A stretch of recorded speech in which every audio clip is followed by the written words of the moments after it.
రజాకారులను మించిన నిరంకుశత్వ ఘోర పాలనలో ప్రజా సంఘాలు, కుల సంఘాల నాయకులను, జర్నలిస్టులు, మేధావులు, కవులు, కళాకారులను చూడకుండా ప్రశ్నిస్తే గొంతు నొక్కి చీమ చిటుక్కుమన్న పోలీస్ సైరన్ మూతలతో అరెస్టుల పరంపర కొనసాగిస్తూ పీడీ యాక్ట్ కేసులు పెట్టి జైళ్లలో నిర్బంధిస్తే బంగారు తెలంగాణ ఎట్లయితుందని పరిపాలన పేరుతో రాష్ట్ర ప్రజల సంపదను, ఆస్తిని దోచుకుంటూ మనోభావాలను దెబ్బతీస్తూ ఉచిత పథకాల పేరుతో ఉద్దర హామీలతో ధనిక రాష్ట్రాన్ని అప్పుల కుప్పగా చేసి కాకీల రాజ్యంతో రైతులకు బేడీలు వేసి మహిళల రేపులు, నేరేళ్ల యువత థర్డ్ డిగ్రీలు, దళితులు లాకప్ డెక్కులు చేస్తే ఇంటర్ విద్యార్థుల ఆత్మహత్యలకు కారకులై ప్రశ్నాపత్రాల లీకులు, నిరుద్యోగ జీవితాలతో ఆటలు, ఆడళ్లకు చీరలు, మొగళ్లకు సీసాలిచ్చి మత్తులో ముంచెత్తితే నిజమైన ఉద్యమకారులకు కడుపు కోతలు, పోలీస్ కేసులు, జైలు జీవితాలే మీదే కదా.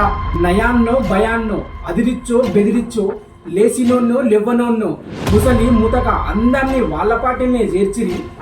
వాళ్ళు పచ్చగున్న దగ్గర తిని ఎచ్చగున్న దగ్గర వండి ఇసుక మాఫియా, భూ కబ్జాలు, లిక్కర్ మాఫియా, డ్రగ్స్ మహమ్మారి, కరోనా కల్లోలంతో మెడికల్ మాఫియా అల్ల కల్లోలం చేస్తే గాల్లోనే రాజ్యసభ సభ్యులుగా చేస్తే కాళేశ్వరం పేరుతో లక్షల కోట్లు కొల్లగొట్టి ఫామ్ హౌస్లో సరదాలు, ఫారెన్లో సరసాలు, ఇంకా ఎన్నో విషయాలను గుట్టురట్టు చేసి ఒక ఫ్యూడల్ వ్యవస్థ అయిన రాజరిక పాలన మీద మొట్టమొదటిగా ఎదురుదిరిగి ప్రభుత్వానికి అమ్ముడుగైన జర్నలిజాన్ని పక్కన పెట్టి ప్రజల సమస్యలే జర్నలిజంగా భావించి నిజాన్ని నిర్భయంగా చూపించి ప్రజల కష్ట సుఖాలు పంచుకొని పేదల గొంతుపై ప్రజల పక్షాన ప్రభుత్వాన్ని ప్రశ్నించి ప్రభుత్వ కుట్రలను బయటపెట్టినందుకు అక్రమ కేసులకు సైతం అదరలే బెదరలే వెనుకడుగు వేయలే.